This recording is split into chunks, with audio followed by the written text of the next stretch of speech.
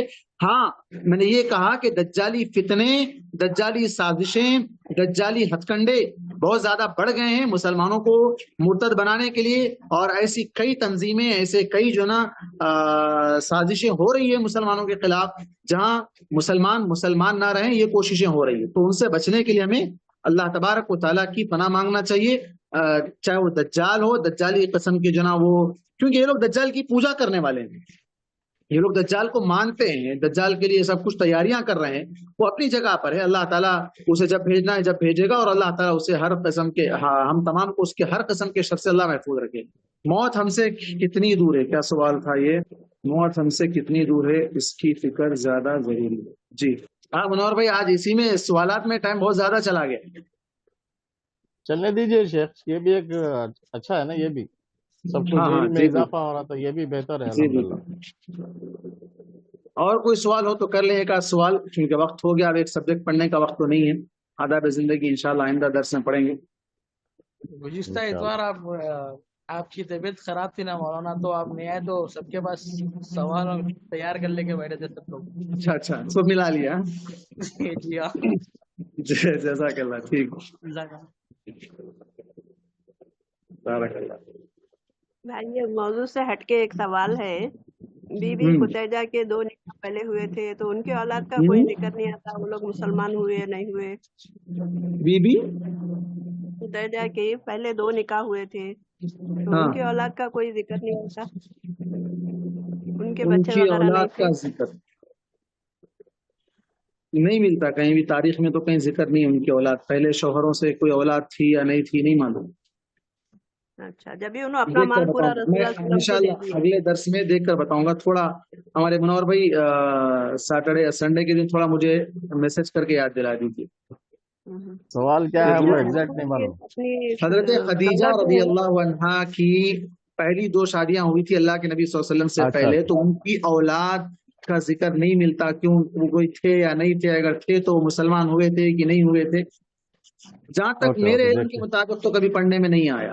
اگر ان کی اولاد ہوتی، میں صرف ذہنی طور پر جو میرے ذہن میں فی الوقت وہ کہہ رہا ہوں، اگر ان کی اولاد ہوتی تو وہ اپنے غلام میسرہ کے ساتھ اللہ کے نبی صلی اللہ علیہ وسلم کو جہاں بھیجے تھے تو وہ اپنی اولاد کو بھی بھیجتے اللہ کے نبی صلی اللہ علیہ وسلم کے ساتھ بزنس کے لیے، تجارت کے لیے، تاکہ وہ بھی تجارت سیکھ لیں، بزنس سیکھ لیں۔ ویسے آج تک کبھی سننے میں تو نہیں آیا شیخ؟ نہیں آیا، واللہ عالم۔ اللہ عالم۔ اور بی بی خدیجہ اپنی دولت بھی پوری رسول اللہ صلی اللہ علیہ وسلم کو دے دیے؟ دے دیے نہیں، پہلے تو آپ صلی اللہ علیہ وسلم تجارت کر کے لا کے ان کو دیتے تھے، ان کی امانت داری کو دیکھ کر ہی انہوں نے شادی کی۔ شادی کے بعد 15 سال کے بعد نکاح ہوا، 15 سال کے بعد اللہ کے نبی صلی اللہ علیہ وسلم کو نبی بنایا گیا۔ 15 سال تک یہ سلسلہ چلتا رہا، بزنس لانا دینا کرنا یہ سب کچھ چلتا رہا، دبیج اٹھا کے نہیں دے دیے۔ شادی کے بعد، نبوت کے بعد جب آپ صلی اللہ علیہ وسلم تجارت کا کام چھوڑ دیے، نبوت کے کام پر لگ گئے، تب انہوں نے اپنا مال وقف کر دیا۔